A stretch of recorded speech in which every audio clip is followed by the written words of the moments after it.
ഇത് മാസ് മോട്ടോഴ്സിന്നാണ്. നമ്മുടെ Honda unicorn വണ്ടിയുടെ ചെയിൻ സ്പോക്കറ്റ് നമുക്ക് മാറ്റേണ്ട ഒരു കണ്ടീഷനാണ്.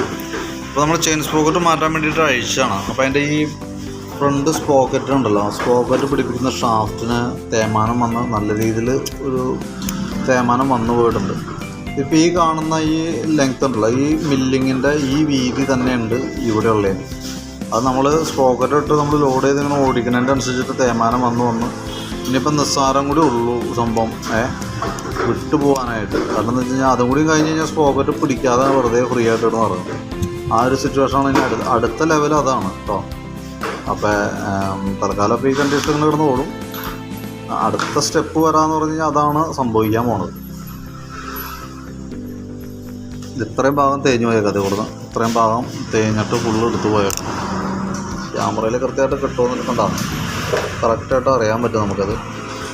ഈ വന്ന ഭാഗം ഇവിടുത്തെ ആ സ്പോക്കറ്റ് കിടന്ന് വർക്ക് ചെയ്ത് ഇത്രയുള്ള ഈ സംഭവം തേയ്മാനം വന്ന് ഇത്ര നിസ്സാരം കൂടി ഉള്ളിന് ഇത്രയും ലെങ്ത്തുമ്മയാണ് ഇപ്പോൾ ഓടിക്കൊണ്ടിരിക്കുന്നത് കേട്ടോ. അത് ഉപയോഗിക്കുക. കാരണം ഇത് മാറ്റണമെന്നുണ്ടെങ്കിൽ ഏറ്റവും എഞ്ചിൻ്റെ ഉള്ളിലാണ്, ഇൻസൈഡാണ്. അതിനെ കൗണ്ടർ ഷാഫ്റ്റ് എന്നാണ് പറയുക. അത് ശരിക്കും മാറണമെന്നുണ്ടെങ്കിൽ ഫുൾ എഞ്ചിൻ അഴിച്ചിട്ട് ഗിയർ ബോക്സ് അടക്കം അടച്ചാലാണ് നമുക്കത് ചേഞ്ച് ചെയ്യാൻ പറ്റുള്ളൂ.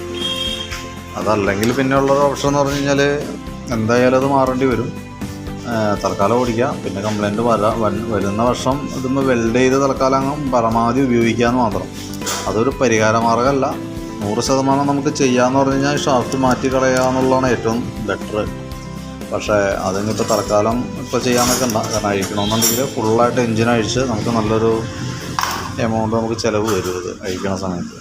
അപ്പോൾ പരമാവധി ഉപയോഗിക്കുക. അപ്പോൾ ഞാൻ ജസ്റ്റ് അതിൻ്റെ അവസ്ഥ ഒന്ന് കാണിച്ചു തന്നു നോക്കും. ആ ഒരു അവസ്ഥയിലാണ് ഇപ്പോൾ ഓടിക്കൊണ്ടിരിക്കുന്നത്.